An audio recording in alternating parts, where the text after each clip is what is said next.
Corona संकट के चलते विभिन्न करों की समय सीमा बढ़ाने के लिए केंद्र ने जारी किया अध्यादेश। पीएम केयर्स फंड में दिए गए योगदान पर 100% कर छूट।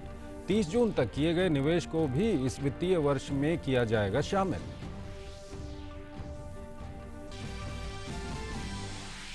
प्रधानमंत्री नरेंद्र मोदी ने फ्रांस के राष्ट्रपति एमेनुअल मैक्रों के साथ फोन पर की बातचीत। दोनों नेताओं ने माना कोविड-19 संकट आधुनिक इतिहास में एक अहम मोड़ साबित होगा, जो दुनिया को वैश्वीकरण की एक नई मानव केंद्रित अवधारणा पर काम करने का अवसर प्रदान करेगा।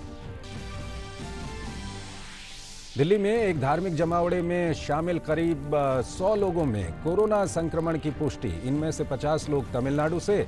धार्मिक समागम में हिस्सा लेने वाले 1000 से ज्यादा लोगों को क्वारंटाइन में भेजा गया। दिल्ली सरकार ने आयोजकों के खिलाफ दायर की एफआईआर।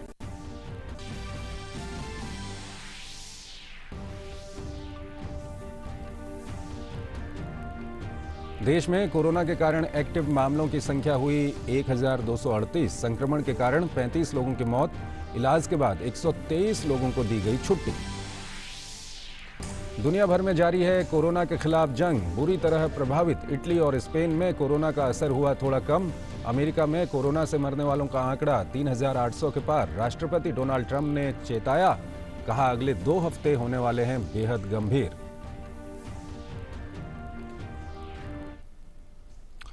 नमस्कार, डीडी न्यूज में आपका स्वागत है। मैं हूं चंद्रशेखर जोशी और आइए अब खबरें देखते हैं विस्तार से।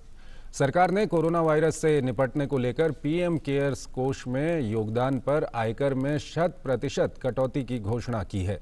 इसके लिए अध्यादेश के जरिए इसको कानूनी रूप दे दिया गया है। राष्ट्रपति ने कल कराधान और अन्य कानून विभिन्न प्रावधानों में राहत अध्यादेश 2020 को मंजूरी दे दी है।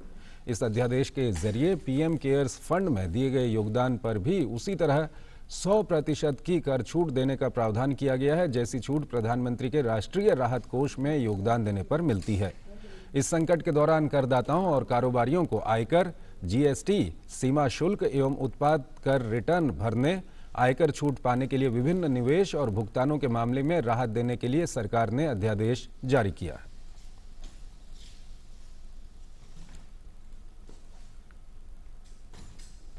केंद्र सरकार ने पोस्ट ऑफिस बचत खातों पर मिलने वाली ब्याज दरों में कटौती की है। ये कटौती 0.70% से लेकर 1.4% तक की गई है।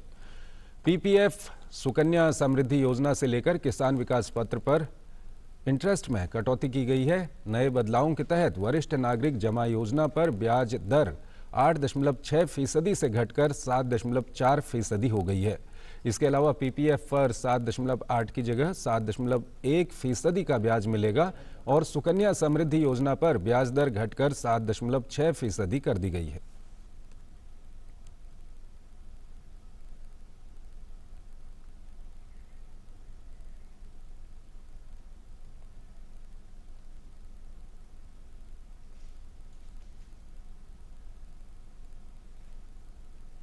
और अजय मिश्रा हमारे साथ जुड़ रहे हैं, उनसे जानते हैं कि क्या कुछ इसका मतलब है। अजय, जो भी ये ब्याज दरें घटाई गई हैं, क्या कुछ इसका मतलब है? देखिए, ये जो स्मॉल सेविंग्स से ब्याज दरें घटाई गई हैं, वो इस वक्त समय की मांग थी और इससे बैंकों के ऊपर प्रेशर कम होगा। हालांकि ये जो फैसला है, यानी जो ब्याज दरों में कमी का फैसला जो लिया गया है, चाहे वो पीपीएफ पे हो, चाहे वो आपके सीनियर सिटीजन स्कीम पे हो, सुकन्या समृद्धि योजना पे हो, या फिर अलग अलग जो टाइम डिपॉजिट्स किया जाता है उस पर हो, ये केवल 3 महीने के लिए है। और आपको याद होगा कि 3 महीने तक का जो ये पहला क्वार्टर है, अप्रैल, मई और जून का, उसको सरकार और आरबीआई ने एक तरह से पॉज क्वार्टर माना है। इसमें कई तरह की जो ईएमआईज हैं उनको डिफर किया गया है। बहुत सारी जो आर्थिक गतिविधियां हैं वो पूरी तरह से ठप हैं, पूरा देश लॉकडाउन में है। ये जो कमी की गई है उससे बैंकों पे प्रेशर कम होगा। उनका जो डिपॉजिट है, अगर उस पर ब्याज कम रहेगी तो उनको एक सहायता होगी कर्ज पर ब्याज दरें घटाने के लिए। तो आने वाले दिनों में जैसा कि आपने देखा कि आरबीआई ने भी अपनी मुख्य ब्याज दरों में कमी की है, रेपो रेट में कटौती की है 75 बेसिस पॉइंट्स की, और कल का ये जो फैसला है वो ब्याज दरों पे दबाव और कम डालेगा, जिससे कि प्रोडक्टिव सेक्टर के लिए जो बैंक है वो और भी कम दरों पर कर्ज दे पाएंगे। शुक्रिया अजय आपका इन सब जानकारियों के लिए। और आगे बढ़ते हैं। प्रधानमंत्री नरेंद्र मोदी ने कल फ्रांस के राष्ट्रपति इमैनुअल मैक्रों के साथ टेलीफोन पर बातचीत की। उन्होंने कोविड-19 के खिलाफ लड़ाई में जानकारी साझा करने और उपचार एवं टीके पर शोध के लिए आपसी सहयोग पर सहमति व्यक्त की। फ्रांस के राष्ट्रपति ने दृढ़ता के साथ प्रधानमंत्री के इस दृष्टिकोण के साथ सहमति जताई कि कोविड-19 संकट आधुनिक इतिहास में एक महत्वपूर्ण मोड़ है और ये दुनिया को वैश्वीकरण की एक नई मानव केंद्रित अवधारणा का अवसर प्रदान करता है। प्रधानमंत्री मोदी ने राष्ट्रपति मैक्रों से बातचीत के दौरान कोविड-19 के कारण फ्रांस में हुए जान माल के नुकसान पर संवेदना प्रकट की।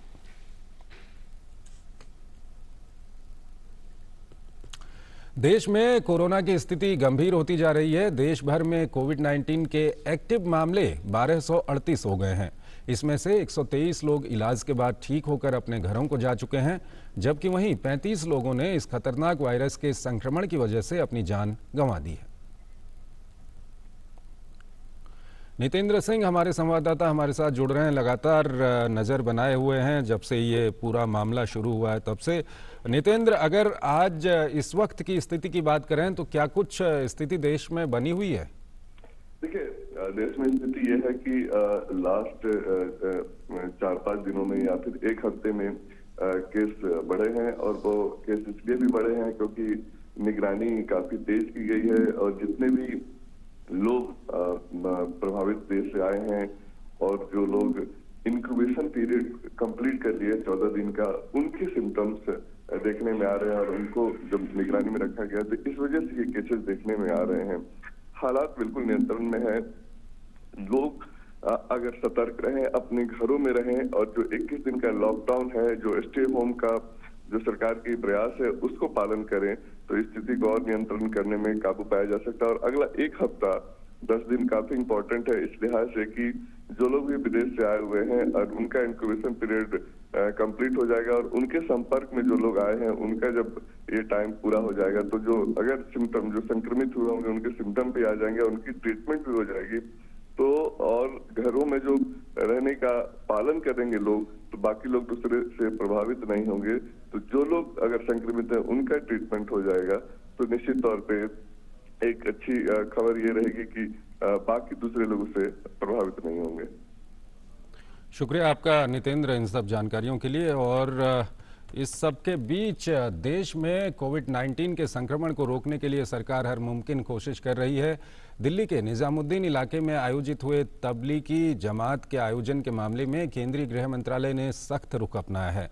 दिल्ली में तबलीगी जमात के कार्यक्रम में हिस्सा लेने वालों में से 100 लोग कोरोना संक्रमित पाए गए हैं, जिसमें से 50 लोग तमिलनाडु से हैं। तकरीबन 1000 लोग जिन्होंने इस कार्यक्रम में हिस्सा लिया था उनको दिल्ली में क्वारंटीन में रखा गया है। दिल्ली सरकार ने इस कार्यक्रम के आयोजक के खिलाफ FIR दर्ज की है। गृह मंत्रालय ने देश में कोविड-19 पॉजिटिव तबलीगी जमात के कार्यकर्ताओं की पहचान कर उन्हें अलग करने और क्वारंटीन करने के लिए प्रतिबद्धता जताई है।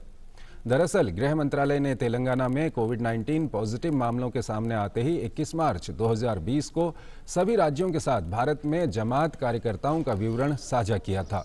अब तक जमात के 1339 कार्यकर्ताओं को नरेला, सुल्तानपुरी और बक्करवाला क्वारंटीन केंद्र व अन्य अस्पतालों में स्थानांतरित कर दिया गया है। सभी राज्य पुलिस इन सभी विदेशी जमात कार्यकर्ताओं के वीजा श्रेणियों की जांच द्वारा वीजा शर्तों के उल्लंघन के मामलों पर आगे की कार्रवाई करेगी। इस त्वरित कार्रवाई का मकसद कोविड-19 पॉजिटिव जमात कार्यकर्ताओं की पहचान करना, उन्हें अलग करके क्वारंटीन करना था, जिससे देश में कोविड-19 को और फैलने से रोका जा सके। इस संबंध में गृह मंत्रालय द्वारा सभी राज्यों के मुख्य सचिवों और DGP के साथ साथ दिल्ली पुलिस के कमिश्नर को भी निर्देश जारी किए गए। 29 मार्च तक लगभग 162 जमात कार्यकर्ताओं को चिकित्सकीय रूप से जांचा गया और क्वारंटीन केंद्रों में स्थानांतरित कर दिया गया। अब तक 1339 जमात कार्यकर्ताओं को LNJP, RGSS, GTV, DDU अस्पतालों और एम्स झज्जर के अलावा नरेला, सुल्तानपुरी और बक्करवाला क्वारंटीन केंद्रों में स्थानांतरित कर दिया गया है। आमतौर पर भारत आने वाले तबलीग जमात से जुड़े सभी विदेशी नागरिक पर्यटक वीजा पर आते हैं। गृह मंत्रालय द्वारा पूर्व में जारी दिशा निर्देश के अनुसार जमात के इन विदेशी कार्यकर्ताओं को पर्यटक वीजा पर मिशनरी काम में शामिल नहीं होना चाहिए। इस संबंध में सभी राज्य पुलिस इन सभी विदेशी जमात कार्यकर्ताओं के वीजा की श्रेणियों की जांच करेगी और वीजा शर्तों के उल्लंघन के मामले में आगे की कार्रवाई करेगी। तबलीग जमात मुख्यालय दिल्ली के निजामुद्दीन में स्थित है। 21 मार्च को मिशनरी काम के लिए लगभग 824 विदेशी तबलीग जमात कार्यकर्ता देश के विभिन्न हिस्सों में थे। इसके अलावा लगभग 216 विदेशी नागरिक मरकज में रह रहे थे। इसके अलावा 1500 से अधिक भारतीय जमात कार्यकर्ता भी मरकज में रह रहे थे, जबकि लगभग 2100 भारतीय जमात कार्यकर्ता मिशनरी काम के लिए देश के विभिन्न हिस्सों का दौरा कर रहे थे। और कोविड-19 पर फैलाई जा रही अफवाहों पर गृह मंत्रालय ने सख्त रुख अपनाया है। गृह मंत्रालय की प्रवक्ता ने ट्वीट किया, कोविड-19 संकट के बारे में बहुत सारी झूठी अफवाहें देश भर में फैलाई जा रही हैं, जिस कारण से देश में भ्रांति फैल सकती है। जो भी लोग इन झूठी अफवाहों को फैलाने में संलिप्त हैं, उनके खिलाफ FIR दर्ज की जाएगी और आपदा प्रबंधन कानून के तहत सख्त कार्रवाई की जाएगी। गृह सचिव ऐसे लोगों ने जिन्होंने हाल ही में भारत की यात्रा की है और वीजा नियमों व शर्तों की अवहेलना की है, उनके खिलाफ सख्त से सख्त कार्रवाई के निर्देश दे चुके हैं, जिसमें उनको ब्लैकलिस्ट किया जाना भी शामिल है। ICMR, स्वास्थ्य मंत्रालय और गृह मंत्रालय ने कहा है कि कोरोना को खत्म करने के लिए लोगों के और सहयोग की जरूरत है। हालांकि पलायन करने वाले लोगों के लिए पर्याप्त व्यवस्थाएं की जा रही हैं और राज्य भी इस दिशा में अब तेजी से कदम उठा रहे हैं। कल ही स्वास्थ्य मंत्रालय में GOM की बैठक भी हुई, जिसमें कोरोना से निपटने के लिए तमाम उपायों पर चर्चा की गई। इसमें मौजूदा हालात के साथ ही केंद्र और राज्य की तैयारियों की भी समीक्षा की गई। कोरोना वायरस की महामारी से निपटने के लिए केंद्र सरकार युद्ध स्तर पर काम कर रही है और लगातार कदम उठाए जा रहे हैं। मंगलवार को स्वास्थ्य मंत्रालय में ग्रुप ऑफ मिनिस्टर्स की बैठक हुई। स्वास्थ्य मंत्री डॉक्टर हर्षवर्धन ने GOM की अध्यक्षता की। बैठक में विदेश मंत्री, शहरी विकास मंत्री, गृह राज्य मंत्री, रसायन एवं उर्वरक राज्य मंत्री और स्वास्थ्य राज्य मंत्री के अलावा विदेश सचिव और विभिन्न मंत्रालयों के वरिष्ठ अधिकारी मौजूद रहे। कोरोना से निपटने के लिए तमाम उपायों पर चर्चा की गई। मौजूदा हालात के साथ ही केंद्र और राज्य की तैयारियों की समीक्षा की गई। GOM में इस बात पर चर्चा हुई कि राज्य अलग से कोविड के लिए अस्पताल बनाएं, साथ ही प्रवासी मजदूरों की सुविधा के लिए उचित कदम उठाए जाएं। हमें स्टेट्स के साथ मिलकर ये इंश्योर करना है कि जो हमारे डेडिकेटेड कोविड हॉस्पिटल्स हैं उनको जल्दी से जल्दी और लार्ज नंबर में बनाया जाए। स्टेट्स के साथ कोऑर्डिनेट करते हुए जो हमारे माइग्रेंट पॉपुलेशन है उनके बारे में भी, अगर उनको हमने किसी टेम्परेरी शेल्टर में कहीं पर हमने उनको ऑर्गेनाइज किया है तो उनका मेडिकल चेकअप किया जाए, उनको required psycho social support provide कराया जाए। सरकार तकनीकी जानकारी के लिए 24 घंटे में ईमेल जारी करेगी, जिस पर आप जानकारी ले सकेंगे। पूर्वोत्तर में टेस्टिंग लैब बढ़ाने पर जोर दिया गया। शोध को बढ़ावा देने के लिए एक एम्पावर्ड ग्रुप बनाया गया, जिसमें तमाम वरिष्ठ अधिकारी शामिल हैं। कोविड-19 के रिस्पांस के लिए एक साइंस और टेक्नोलॉजी का एम्पावर्ड कमेटी का भी गठन किया गया है, जिसकी अध्यक्षता doctor Vinod Paul, member NITI Aayog, और professor K Vijay Raghavan, principal scientific adviser to the prime minister, वह कर रहे हैं। यह कमेटी कोऑर्डिनेट करेगी साइंटिफिक एजेंसी, साइंटिस्ट, इंडस्ट्रीज और रेगुलेटरी बॉडीज के बीच में। सरकार ने कहा कि कुछ लोग कोरोना के खिलाफ लड़ाई में सहयोग नहीं कर रहे हैं और जानकारी नहीं दे रहे हैं, इसलिए मामले बढ़ रहे हैं। सरकार ने फिर कहा कि सब मिलकर ही इस लड़ाई को जीत पाएंगे, इसलिए सबको सहयोग करने की जरूरत है। कुछ लोकेशंस पर लोगों के सपोर्ट ना मिलने से, समय पे सूचित ना करने के कारण अचानक केसेस की संख्या में ये इंक्रीज नोट किया गया है। और इसीलिए मैं अपनी कल की बात को दोबारा दोहराना चाहूँगा कि हमारी इस कोविड-19 की लड़ाई में हम उतने ही सक्सेसफुल हो पाएंगे जितना हमें कम्युनिटी में सबका सपोर्ट मिलेगा। इस जंग में किसी भी एक समाज के व्यक्ति का सपोर्ट ना मिलने पर पूरे समाज को उसका नुकसान उठाना पड़ेगा। सरकार ने फिर कहा कि कुछ शिकायतें मिली हैं कि डॉक्टर और नर्स को मकान मालिक हटा रहे हैं। ऐसा करने वालों के खिलाफ सख्त कार्रवाई होगी। सरकार का कहना है कि आवश्यक सामानों की आपूर्ति पूरे देश में सामान्य है और 6 लाख लोगों को आश्रय की सुविधा दी जा रही है। लॉकडाउन का एनफोर्समेंट स्टेट्स और यूटीज में संतोषजनक रूप से चल रहा है। एसेंशियल सप्लाईज की स्थिति भी संतोषजनक है। जो हमें राज्य सरकारों और यूटी से जानकारी प्राप्त हुई है उसके अनुसार लगभग स्टेट्स और यूटीज़ में लगभग 21,064 migrant work relief camps setup किए गए हैं। वहीं जांच के मामले में भी स्वास्थ्य मंत्रालय तेजी से काम कर रहा है। अब देश में 123 लैबों में जांच का काम चल रहा है, जिसमें 49 प्राइवेट लैब हैं। पीएम मोदी लगातार कोविड के हालात की निगरानी कर रहे हैं और तमाम संगठनों से लगातार बात कर रहे हैं। प्रधानमंत्री ने इसी क्रम में सामाजिक संगठनों के प्रतिनिधियों से बात की है। सरकार का कहना है कि कोविड से निपटने के लिए 15,000 नर्सों की ट्रेनिंग हुई है। DRDO भी मास्क बनाने का काम कर रहा है। मास्क के मामले में सरकार ने कहा है कि हर किसी को मास्क लगाने की जरूरत नहीं है। जहां रिस्क ऑफ एक्सपोजर हो वहां मास्क लगाना चाहिए। अगर सर्दी, खांसी, बुखार हो तो मास्क पहने। नितिन सिंह के साथ ब्यूरो रिपोर्ट, DD न्यूज। आर्थिक मामलों के सचिव अतनु चक्रवर्ती ने कहा है कि सरकार अप्रैल से सितंबर 2020 के दौरान 4.88 लाख करोड़ रुपए की राशि बाजार से कर्ज पर उठाएगी। रिजर्व बैंक से अल्पकालिक जरूरतों के तहत लिए जा सकने वाले उधार की सीमा 75,000 करोड़ से बढ़ाकर 1,20,000 करोड़ रुपए की गई है।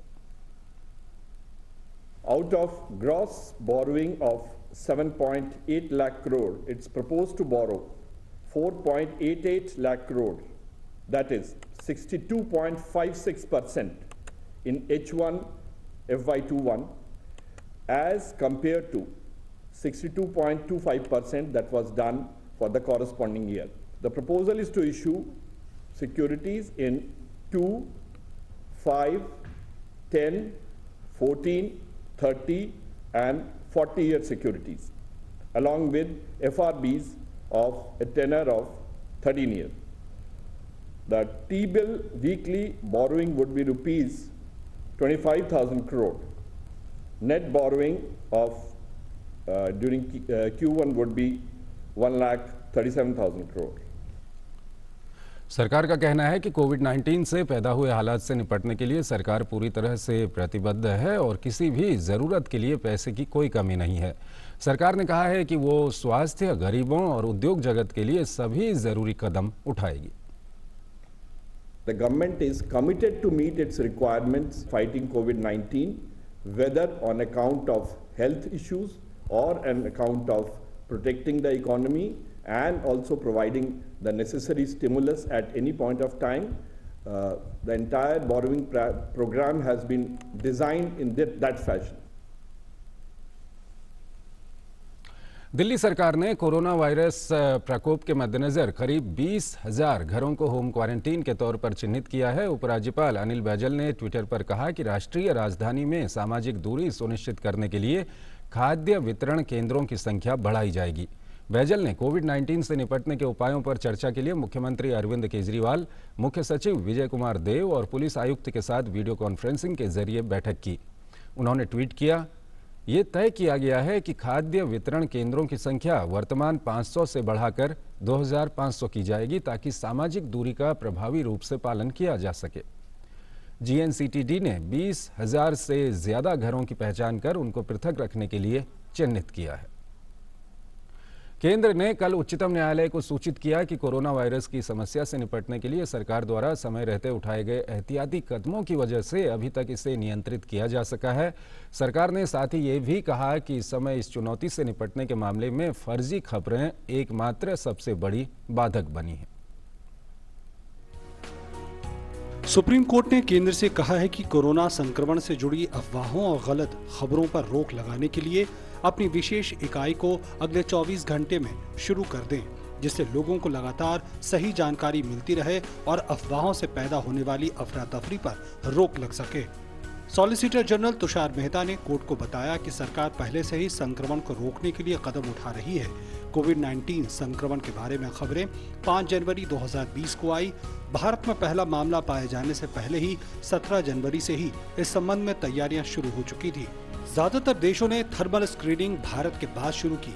दूसरे देशों की तुलना में हमारे यहाँ संक्रमण का प्रसार काफी धीरे हुआ है। 15.5 लाख लोगों की हवाई अड्डों पर और 12 लाख लोगों की स्क्रीनिंग बंदरगाहों पर कई जगह की गई।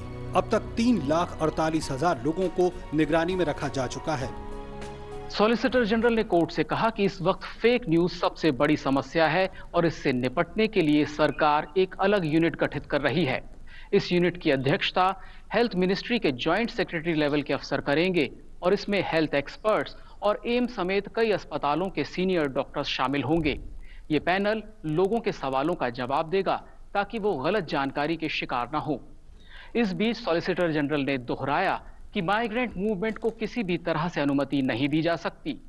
इस वक्त ग्रामीण इलाके कोरोना वायरस के संक्रमण से अछूते हैं, लेकिन इस बात की आशंका हमेशा बनी रहती है कि शहर से जाने वाले 10 में से हर 3 लोग इस संक्रमण को ग्रामीण इलाकों तक पहुंचा सकते हैं। सुप्रीम कोर्ट ने कहा कि वायरस संक्रमण से ज्यादा इससे पैदा हुई अफरा तफरी जानलेवा साबित हो सकती है। कोर्ट ने कहा कि घरों से दूर अस्थायी शेल्टरों में रह रहे लोगों तक पेशेवर काउंसलरों की सेवाएं पहुंचाई जाए। शेल्टर होम में रखे गए लोगों से बात करने के लिए सामुदायिक और धार्मिक नेताओं की मदद ली जाए। कोर्ट ने सरकार से कहा कि वो पलायन को पूरी तरह रोकने के साथ साथ इस बात का पूरा ध्यान रखे कि आश्रय गृहों में रह रहे लोगों तक भोजन, पानी, दवाइयां और जरूरी चीजें समय पर पहुंचे। साथ ही यहाँ कोविड-19 के नए संभावित मामलों पर लगातार नजर रखी जाए। केंद्र ने कहा कि देश भर में अब 22,88,000 से ज्यादा लोगों को भोजन मुहैया कराया जा रहा है और शेल्टर होम में रहने वालों की काउंसलिंग के इंतजाम भी जल्द किए जाएंगे। कोर्ट ने इस बात पर भी जोर दिया कि आश्रय गृहों के संचालन का जिम्मा स्वयं सेवियों को दिया जाए। दिल्ली से विकास सारथी, डीडी न्यूज। दुनिया भर में कोरोना वायरस के मामले थमने का नाम नहीं ले रहे। इस महामारी से अब तक 40,000 लोगों की मौत हो गई है। वहीं अमेरिका ने कोरोना वायरस से होने वाली मृत्यु के मामले में चीन को पीछे छोड़ दिया है। अमेरिका में अब तक 3,867 लोगों की मौत इस महामारी से हो गई है।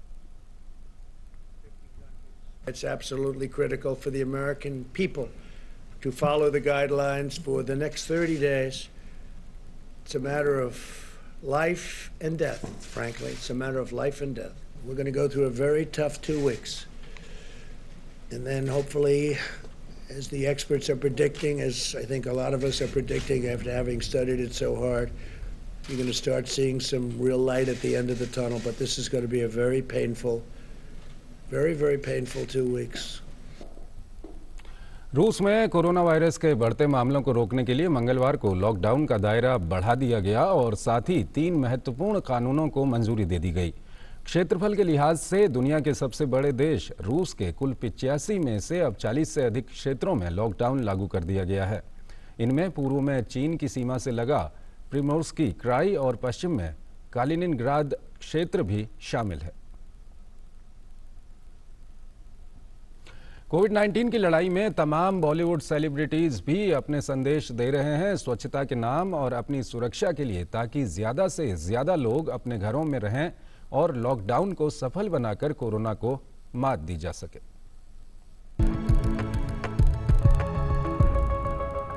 नमस्कार, मैं गुरमीत चौधरी। आप सभी भली भांति जानते हैं कि जो हमारे हिंदुस्तान में, हमारे पूरे दुनिया में जो अभी जो माहौल है वो बहुत ही क्रिटिकल है। तो प्लीज़ आपसे हाथ जोड़कर विनती करता हूँ कि प्लीज़ आप घर से बाहर मत निकलिए। और ये भी मालूम चला है कि जो पॉजिटिव पाए गए हैं, जो पेशेंट और जो क्रिटिकल हैं, उनको ब्लड की ज़रूरत पड़ सकती है। और जो पेशेंट, जो कैंसर पेशेंट हैं या दूसरे पेशेंट हैं जिनको ब्लड की ज़रूरत पड़ती है, आने वाले टाइम में इसका बहुत शॉर्टेज होने वाला है ब्लड का। तो बहुत खुशी की बात है कि भारतीय जैन संगठन साथ में आए हैं और उन्होंने बहुत सारे कैंप्स लगाए हैं, ना केवल महाराष्ट्र में, इनफैक्ट हर जगह पे जो ब्लड डोनेट कर रहे हैं। तो मैं आप सबसे हाथ जोड़कर विनती करता हूँ कि ये टाइम है, हम एक फैमिली की तरह रहें और हमें मिल के इनका सपोर्ट करना है, ब्लड डोनेट करना है। और मैं हार्दिक दिल से धन्यवाद कहना चाहता हूँ आप जैन भाइयों का, बहनों का कि आप इस समय पे एक साथ आए हैं। और बाकी लोगों को भी मैं यही विनती करता हूँ कि प्लीज़ एक फैमिली की तरह रहें और आने वाले टाइम में हमें इन सब का सपोर्ट करना है। धन्यवाद।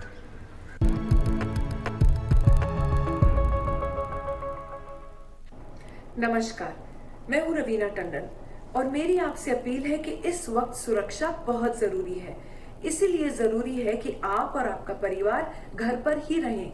हम घर पर रहकर किताबें पढ़ सकते हैं, फिल्में देख सकते हैं, घर के बच्चों के साथ खेल खेल सकते हैं और बच्चे भी ऑनलाइन ऐप के जरिए पढ़ाई कर सकते हैं। बड़ों के साथ बैठकर कहानियां सुनिए, बड़ा मजा आएगा। प्लीज चिंतित मत होइए। जो आपके रोज की सुविधाएं हैं जैसे किराने की दुकान और दवाइयों की दुकान, वो लगातार खुली रहेंगी। अपने गवर्नमेंट और एडमिनिस्ट्रेशन की सुनिए। Please be safe, please stay at home, यही हमारी आपसे विनती है। जय हिंद।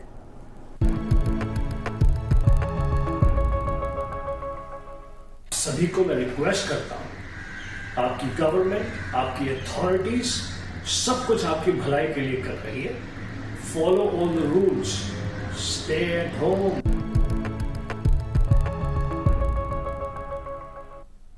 सोशल डिस्टेंसिंग को तुम अपनाओ, कोविड-19 से जान न गवाओ। और आइए अब आपको मौसम का हाल बता देते हैं।